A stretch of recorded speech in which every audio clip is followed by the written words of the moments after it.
Wow. Wonderful, wonderful. All right, my friends. This is the second day of class. We reviewed the syllabus and the course structure on the first day. Do make sure to continue to review the syllabus so that you see not only the readings, but also the assignments which are coming up. Not only the readings and the assignments which are coming up, but also what we are going to talk about on certain days. Though I emphasize the importance to you of being in class and coming to every single class in order to keep up with the difficult and dense readings that are featured in this course, you will also want to note when important topics are going to be discussed, like talking about the prelude paper topics. I believe that's next Friday, talking about how to construct an outline.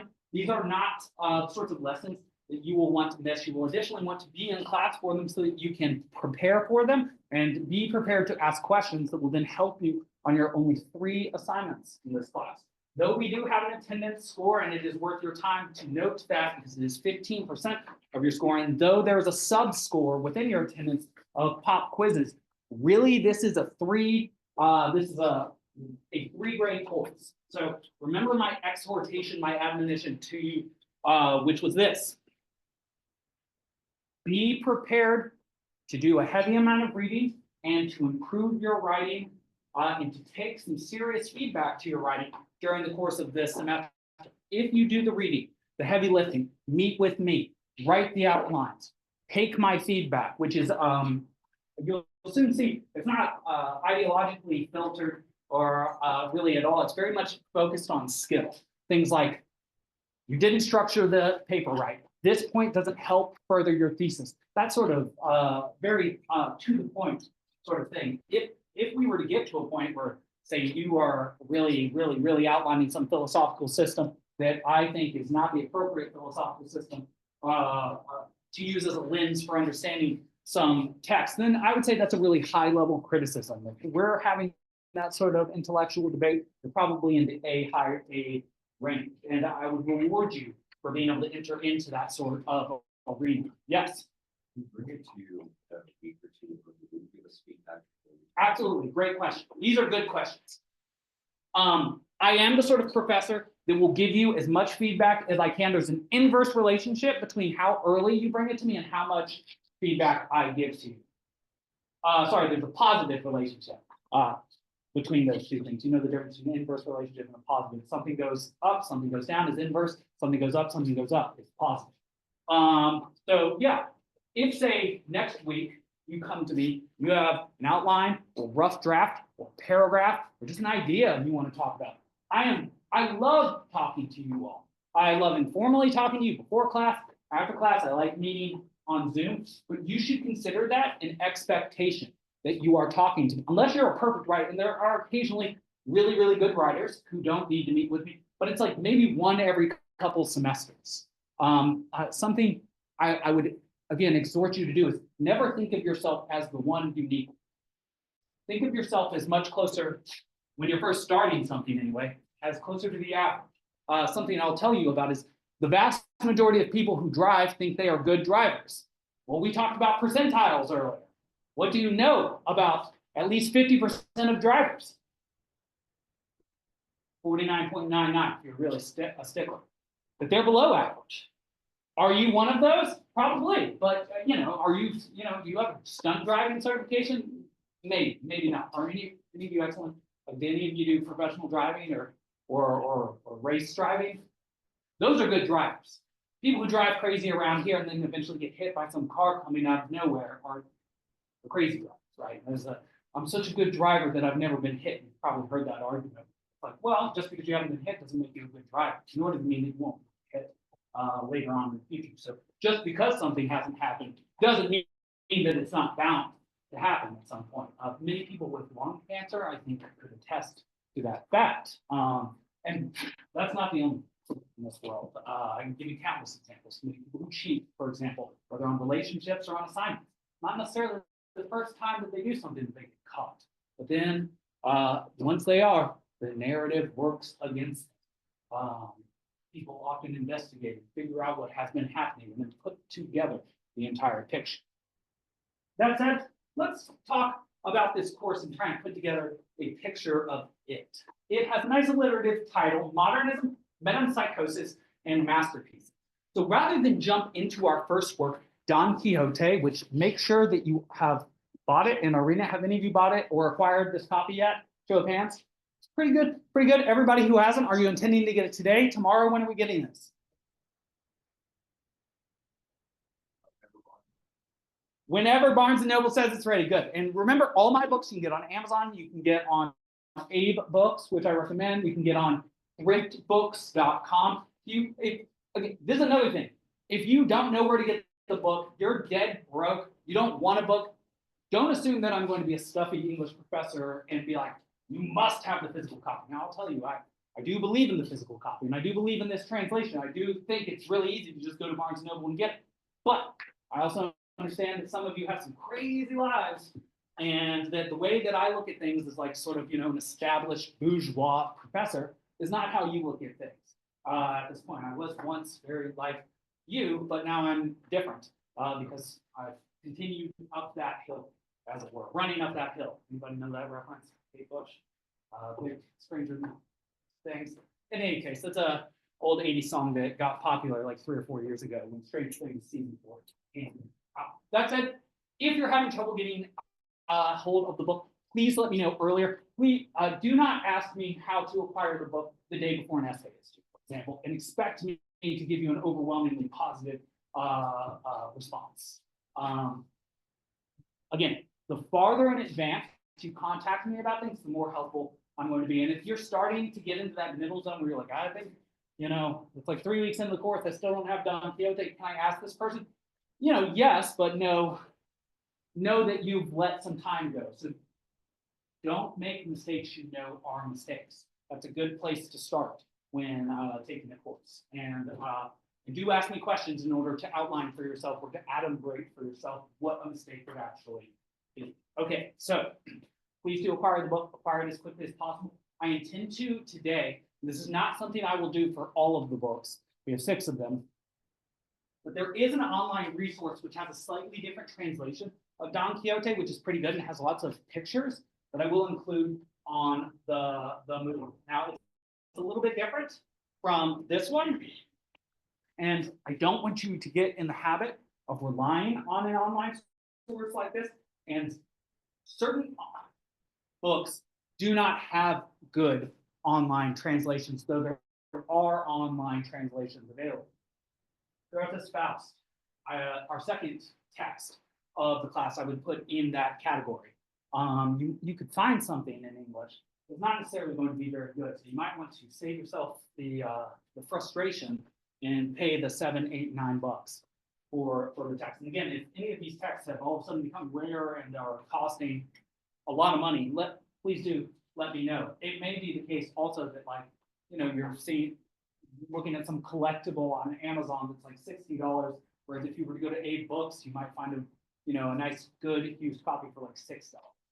This is a little bit about book purchasing that you should know. Just like with Uber and Lyft, always compare against each other. It is not the case that they will always have parity when it comes to their pricing. Have you ever seen that before? Put location in with Uber, it's like $50. Put it in with Lyft, it's like $31. That sort of thing happens all the time. Same thing with booking flights, by the way. Depending on what time of day you book flights, they change. Make sure to delete your cookies. If you have visited a flight site or a Delta and you don't refresh your cookies and you go the next day or a week later, it will often give you the exact same prices. So keep that sort of thing in mind. All right, well, let's keep some important things related to the course in mind.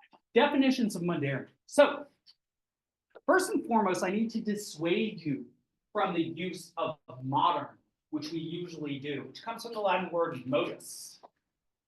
Modus, which means way. And then the French expression, if you are an ice cream fan, a la mode, which means in the style of.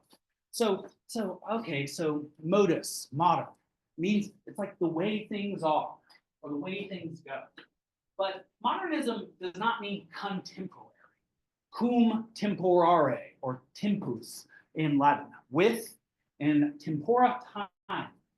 Contemporary means the time right now, as it is passing. Modernism And to be modern, at least literary modernism, really had its intellectual heyday in the 1920s. Major cosmopolitan authors like Virginia Woolf, Gertrude Stein, F. Scott Fitzgerald, writer of The Great Gatsby, which you may have read in high school, Ezra Pound, who later sadly became a fascist, Thomas Mann, James Joyce, and even there are many more, but T.S. Eliot, too, the great immigrant from America, from the States, United States, to England. And then it really, it also had an effect, this literary modernism, on art as well. Sometimes I show images from Picasso and his Cubism. And let's see, we got a couple of images here.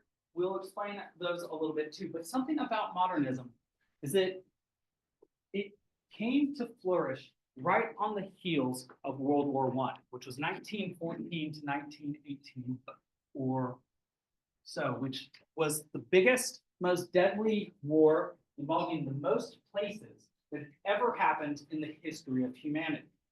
In the wake of this war, which itself came in the wake of the rise of various ways of thinking and ways of being based on Romanticism and the Enlightenment, and even going all the way back to the 15th century and the generation of the printing press.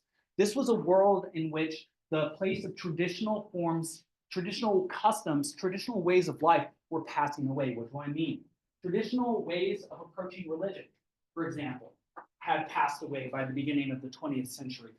Those who were Roman Catholic, the church no longer had the controlling sort of power that it had during, say, the Spanish Inquisition, the 16th, 17th century, and certainly during the medieval times in Western Europe and the Near East as well. Protestantism, which itself had broken off from during the Protestant Reformation and Martin Luther from Catholicism, itself had been endlessly expanding, still continuing to endlessly expand in such a way as to not have a controlling share of political power. And then add to this the fact that with great economic interdependence between the Western European powers and Russia, and to some extent the US, something you should know is that the early 20th century, Russia was very powerful and were sort of traditional enemies with the British, who were the most powerful nation in the world at the time. You might, have any of you seen The Crown, for example? You might want to. The Crown is a Netflix documentary. Not really, excuse me. I say a documentary. It is a Netflix show that sort of appears like a documentary about the reign of Queen Elizabeth. And while just died a couple of years ago, during the course of her reign, you can see the imperial colonial power of Britain, which owned lots of Africa, India, holdings all the way to Hong Kong, continues to have holdings down in the Caribbean and the British Virgin Islands. You see that over the course of her reign, you see their empire collapse, which indicates to you that, of course, the power of Britain collapsed. In large part, they are now confined to their lonely gray island, which they still continue to dominate in large part, though for parts of Northern Ireland they do not. And so the world was in some ways like how the world is now, where you would hear people say, war could never, ever happen again, because there's so much economic interdependence between these countries. Nobody would ever make the mistake of starting such a war. Then there was a major assassination, war broke out, and lines were drawn. During this war, which lasted far longer than people expected, it came about under circumstances people thought would make it impossible for war to come about. Again, like things said now, though, the darkness seems to be gathering in our world again. Sauron's eye seems to be opening once more. I don't know if anybody gets that reference. Okay, good. It's funny how things that were once everywhere then become localized in time. And so after this war, which had involved so many different Western European countries and as well as Russia, and drew the US into it. There was a restructuring of political power. The US came to its ascendant position, which it continues to occupy, though not as powerful as it was 20 years ago relative to, say, China and Russia. And philosophical systems like existentialism came about. And I will read you a quote by one of the major proponents of existentialism who lived during this time, a Frenchman named Jean-Paul Sartre. But the idea behind existentialism was that there was no purpose to human life, or that there was no essence to a human. There was nothing like a soul that created what we sometimes call a teleology, which means a purpose towards which, or a telos is a Greek word for the end or the final aim of something. So teleology is the study of the end or the purpose of human life. The existentialists believe there is no preset purpose in a human. Just because you share, an extraordinarily similar anatomical structure with other humans and find yourselves within these packs called communities and families and things naturally speaking, none of that stuff is actually natural. It's all defined by the people that make it themselves. And so what an existentialist believes very differently from ancient philosophers, medieval philosophers, is that that humans define their ends for themselves, that they are subject to self-definition rather than definition by others, or even a sort of scientific or religious definition. You are this sort of creature is not something that an existentialist could really say. They say, well, what do you think that you are? How do you not only define yourself, but see yourself, and how do you make yourself what it is that you are? This was a very powerful school of thought that reached back into the 19th century. In fact, one of the authors we will be considering, Fyodor Dostoevsky, is one of the fathers, so-called, of the movement. So this is a time of great confusion. People are trying to figure out, how does the world work if these traditional ways of looking at religion and the coercive force that religion once had are no longer as strong? And if even our political ideas about what causes war and what maintains the peace are wrong, and I've now met all of these differing cultures and these differing languages with these differing ways of life, it becomes very confusing to see one's own way of life, or much more difficult to see one's own way of life as the unique, best, only way of life. How many ways of life do you have to see in order to decide for yourself how it is that you wish to live? And this becomes a major epoch-defining question. To some extent, I would say that this question has continued to be asked on from the modern age into the postmodern age, on into the, sometimes our age now is called the post-postmodern age. We live now in a time of self-identification, of self-recognition. Well, you might see a tension between these notions of self-identification and self-recognition. For example, if I am not a professor, but I go around calling myself a professor, is that an appropriate identity for me to give to you, or am I defrauding you? I attempt to identify myself. If I identify myself as the smartest person in the room and I'm not. And so there are questions that come up when properly identifying something, particularly if it is your task to identify yourself. Well, do you have to recognize or create first and foremost?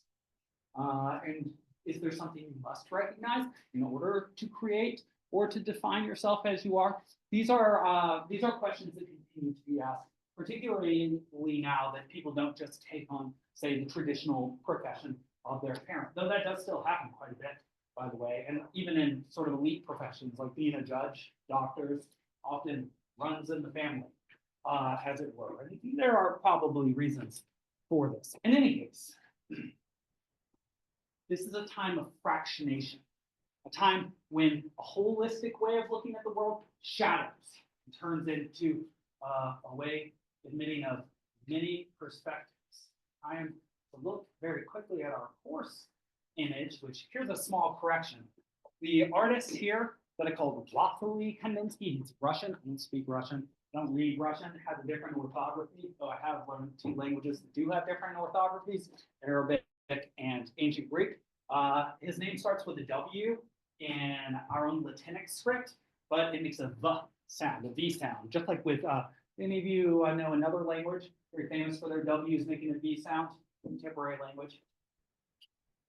Richard Wagner is from there. German. Wunderbar means wonderful in German. In any case, Vasily Kandins. But take a look at this. There is not just one unified image here. It looks almost like shattered glass with various rays of light from the spectrum coming off of it. You might see this as a representation of people's perspective during the modern era. Moving on to the postmodern era. With all of this going on, does it look like everybody is seeing the same thing? Do you think you all see the same thing when you look at this? Do you see a teapot? Do you see your mother? Do you see, do you know what I'm joking about? Here, are any of you psychology majors? What is the sort of test where you see some blobs? That's my future. Yeah, yes, and any of you know the graphic novel with a character or superhero named for that? He wears a mask that changes like a Rorschach. His name is Rorschach. It's from the Watchmen. Yes, like a Rorschach test. And what is the point of a Rorschach test? That everybody sees exactly the same thing, or that you project your own subjective perceptions onto something that tells you something about you? That's like a really bad question on a multiple choice test, right? Like there's the really easy option and then the one that's clearly right. Right. And so something about literary modernism, artistic modernism, is that your interpretation may very well tell you just as much about you as about the thing itself. It upsets the relationship, the traditional relationship between subject, I, and object. Thou, I see you.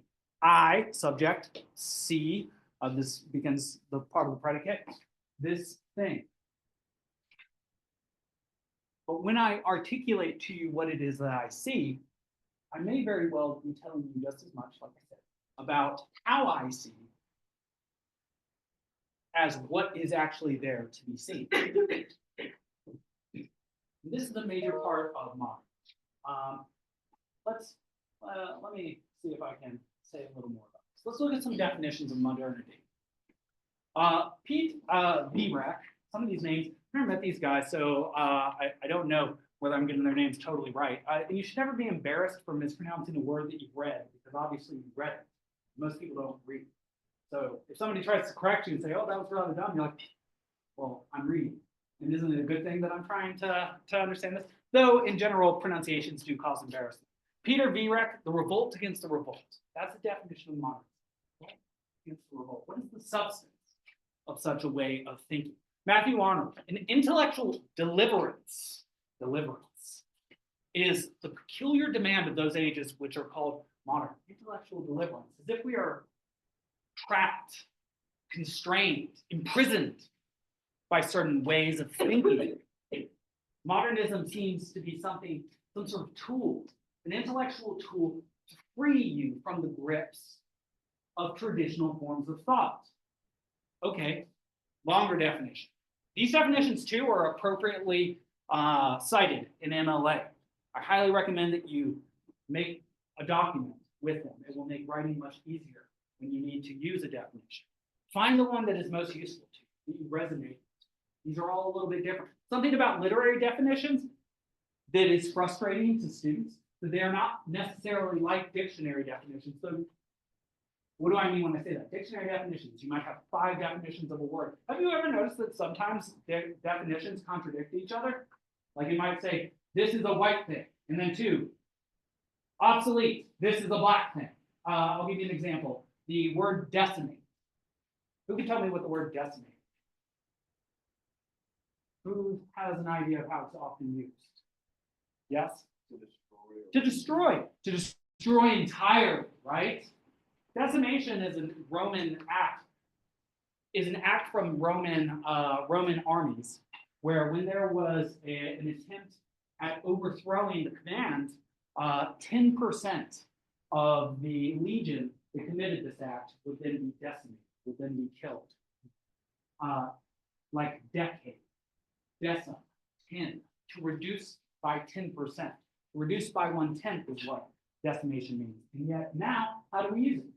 To reduce to 1/10 or less. And so the definition is wrong. In any case, you should be careful about dictionary definitions because they're often descriptively organized. What do I mean? Descriptively rather than normatively organized means that dictionary makers will take the things that people say and have heard and have been written, and they will include them all together. It means that you can find very differing definitions of a single word. Scholarly definitions. Scholarly definitions do not exist in dictionaries. There might be a scholarly book of definitions that exists, but it would not be called a dictionary. It would be called something like a lexicon, more like. But scholars think about notions, they argue them in print, and then they produce their own definitions. These are the most pure definitions, as it were. They do not look at a dictionary for how they use a particular word. They look at all of the representations of the things that are supposed to represent that word, and then try and give a good idea. They are the creators of the notions. And so these are coming straight from the horse's mouth, as it were. So there's a big difference between using a dictionary and using a piece of scholarship for knowing what's actually going on and for knowing how a word is used by professionals. And so I think that distinction is sometimes lost when I'm teaching, but I would like for you to know that there is a goal and a very big difference between using just a standard dictionary like Webster's, Merriam-Webster's, or even the Oxford English Dictionary, which is the highest level English language dictionary which exists, almost scholarly. All right, in any case, this is our third definition. Same page of the Harry Levin article, What Was Modernism, from the 1960s. The 1960s, because modernism was really popular until the 40s or 50s. Modernity, they argued, does not necessarily mean the very latest thing, so different from contemporary. Rather, it is a program of cultural emancipation. Emancipation means to become free, the Emancipation Proclamation, for example. And that's probably where almost all of you learned that term from 19th century American history. A principle of life itself, which can only be maintained by constantly struggling to make oneself free, perhaps intellectually delivered, intellectually free, by struggling against something.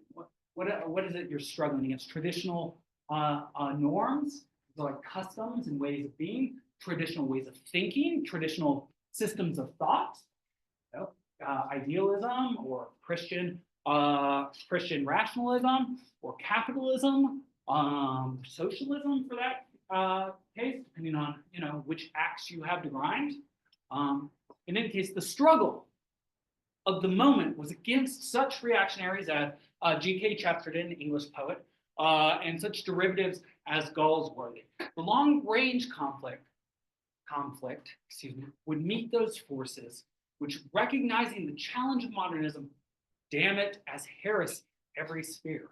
Very interesting. The religious language here, to be a heretic, to commit a hyresis means to create or to enact, to make an act of choice, to not follow restrictions of a particular traditionalist religion. So perhaps to be a modernist, to intellectually deliver oneself, to struggle, to earn freedom for one's mind by being something of a heretic against that which is received. Now you might say that this course might start to give you a kick, right? Because what is the claim that is often made about teachers? An old Pink Floyd claim: we don't need your education. What is it the teachers are traditionally said to be doing to their students? Not enlightening them, not informing them, brainwashing them, right? Teaching you not what is, but what you must know in order to control your minds. Well, if that were my task, this would not be a very good movement to teach you about, because it seems like modernism is going to try and give you the tools for earning your own intellectual liberation so that you can think for yourself against whatever traditional forms of thought happen to exist at this particular time, whether we know them to be traditional forms of thought or not. One last definition, and I think this one is great.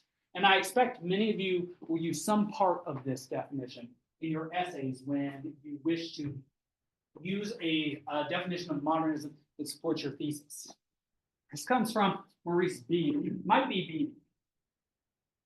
He was writing a piece on the fourth work of literature that we'll be reading in this class, Ulysses by James Joyce. His work, Ulysses in the Age of Modernism, sets out 4 characteristics of modern. I finally settled on 4 such characteristics. First, modernist literature is distinguished by its formalism.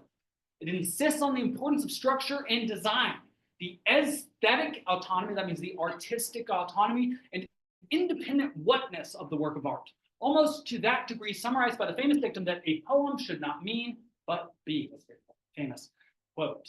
Something that you might say to a romantic partner when they're not living up to their expectations, but they're giving you some excuse. I need you not to mean, but to be, what you might say. You get into a big fight. I don't necessarily. What is important about this? This is something you will see all the way back in the 17th century with Don Quixote, which is very much not a 20th century piece of work, but I will claim is modern, proto-modern. Starts to lay the groundwork for modern. The form of Don Quixote is a very strange form. When you think of a work of literature, you probably think of a novel. Probably think of a novel that has a protagonist, maybe a narrator, and then moves through time in perhaps a linear way with maybe some backward glances during a bit of internal monologue that a character has. Modernist authors often play with form, and they make it a little bit more confusing, make it much more like a shattered glass than a single piece of glass. What do I mean? Well, Don Quixote is the story of a crazy 50-year-old man who, because he read too many adventure novels of chivalry, then decides that the world in which he lives is a decadent world, and he needs to bring back knights who have never existed and live as a knight among people who do not believe in knights. The story itself is related by a narrator who claims that he found a piece of history written in Arabic. The Don Quixote is written in Spanish. That he found written in Arabic by an Arabic historian named Sid Hameti Benengeli. So what is the form of this story that we might just errantly call a novel? Well, at least the claim of the story is that there was a narrator who found in a bazaar a work of Arabic history, which there was a man reading who laughed, who then he paid to translate into Spanish, and then he is relating to us. That is a very strange form. Now, the actual form of the text is that it was written by a guy named Miguel de Cervantes in the early 17th century. But his claim about his work of fiction is that it's actually a work of history written not by his hand, but by the hand of an Arab at the time, I guess he would say a Moor, at the time when there was some very much conflict in northern Africa between Christians and Muslims. There still is, by the way, depending on where you go. So places like Nigeria, for example, still have tremendous conflicts between these groups. And not to mention the fact that the book itself is split into 2 parts. One was written in 1605, and the second was written in 1615. And the second part was not intended.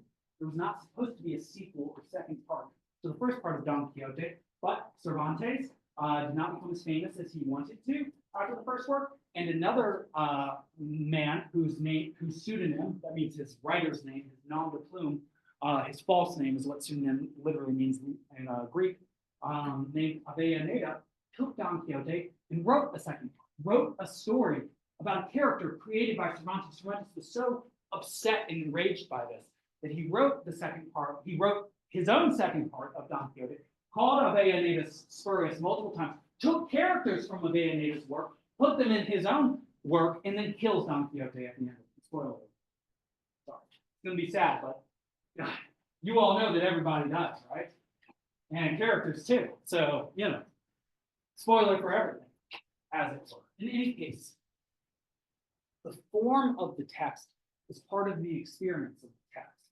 And you should not expect the form to be what you may consider traditional or normal. It should be a little bit weird. When we get to Ulysses, the form will be very bizarre, and we'll talk about it over and over and over and over again. All right, second part. Secondly, modernism is characterized by an attitude of detachment and non-commitment. Interesting. Does not sound like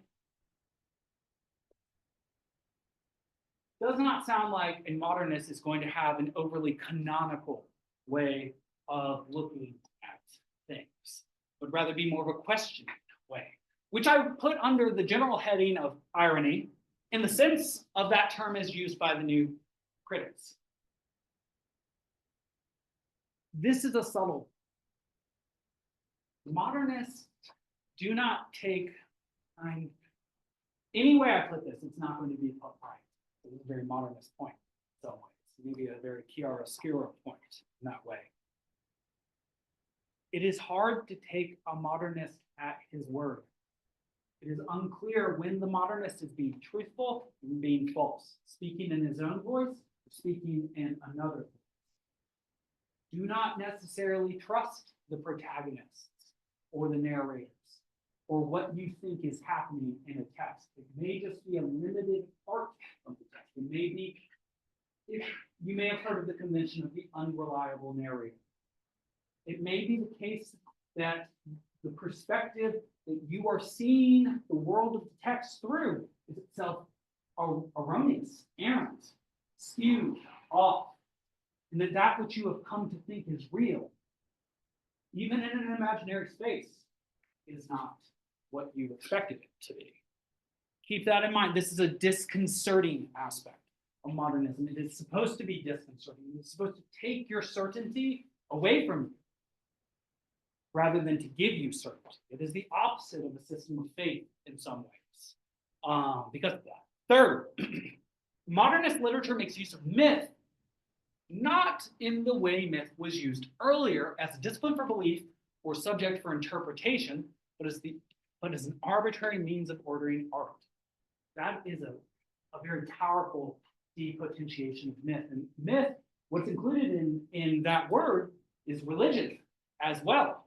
So instead of seeing Christianity, Islam, Judaism, Buddhism, Taoism, all the very many religions as actual systems of belief that represent spirits and gods and a potential sort of afterlife or universal way in which the cosmos exists, these modernists don't take any of that seriously. They see myth and religion as something of a flat line alongside a spectrum of art. So you may have seen lots of Renaissance medieval art, a lot of religious themes, lots of Christian themes, lots of angels and things like that. Well, the modernist sees that and thinks, well, that's good art, but nothing more.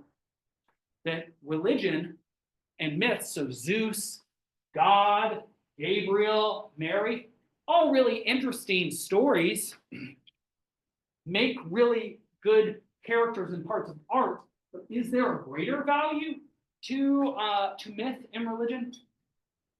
Perhaps, yes, but to a modernist, no. There's a flattening. Why is there a flattening?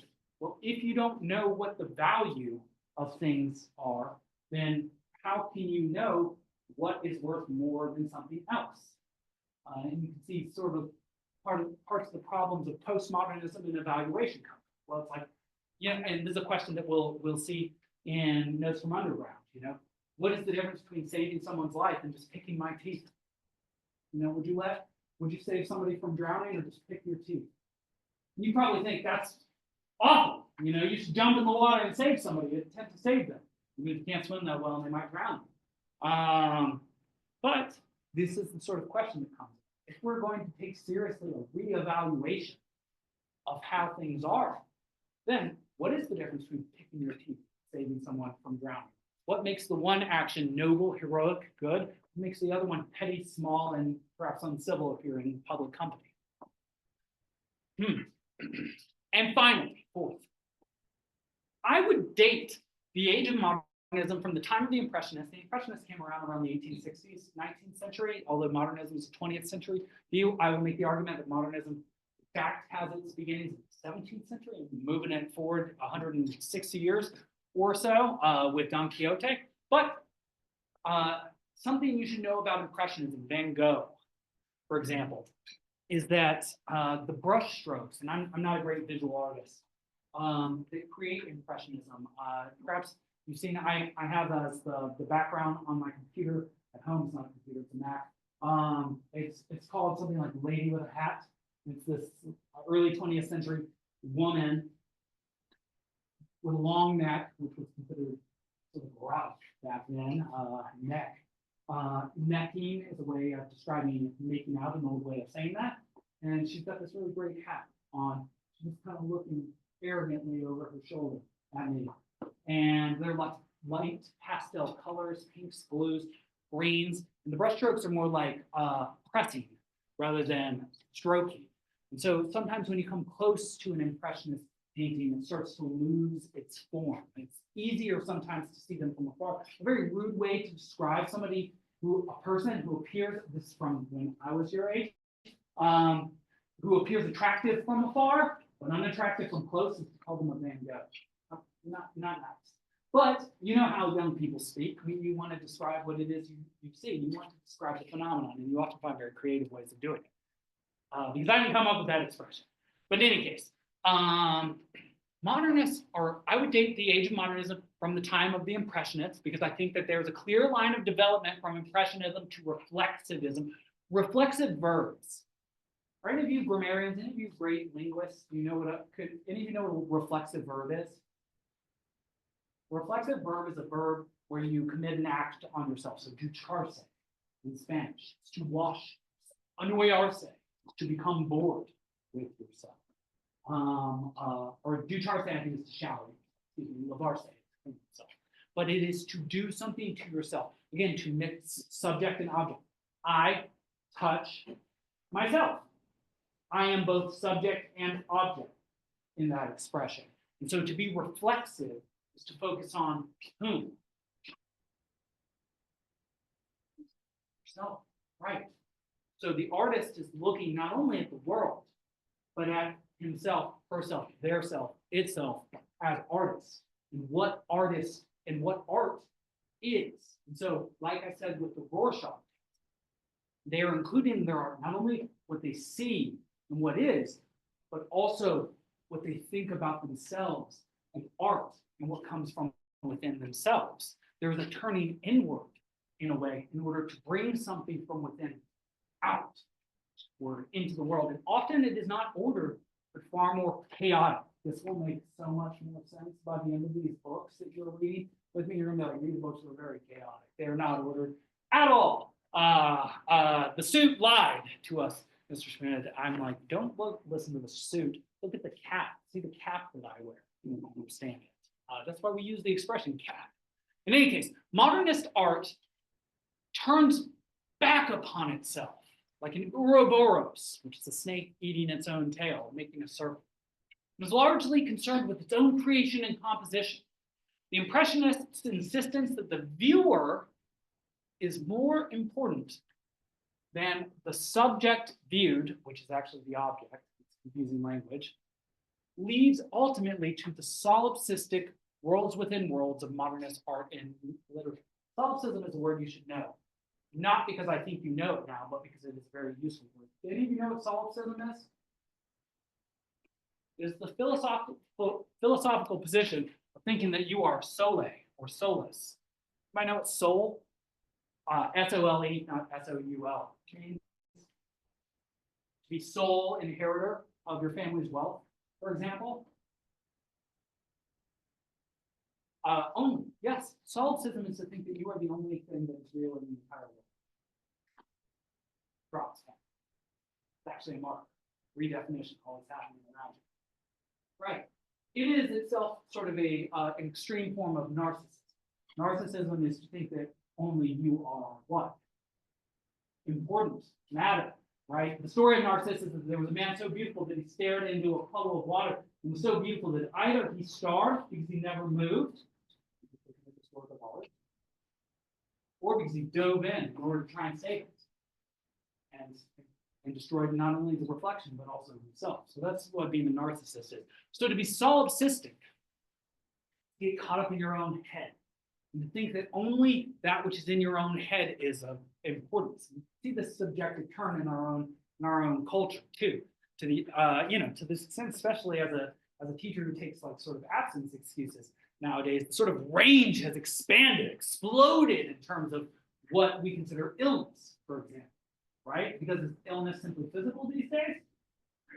No, it is also obviously mental and psychological. And so even in jobs these days, you get a job in a career, they will have not only say sick days, but you might have, the sorts of days you might also be given every month. Yes?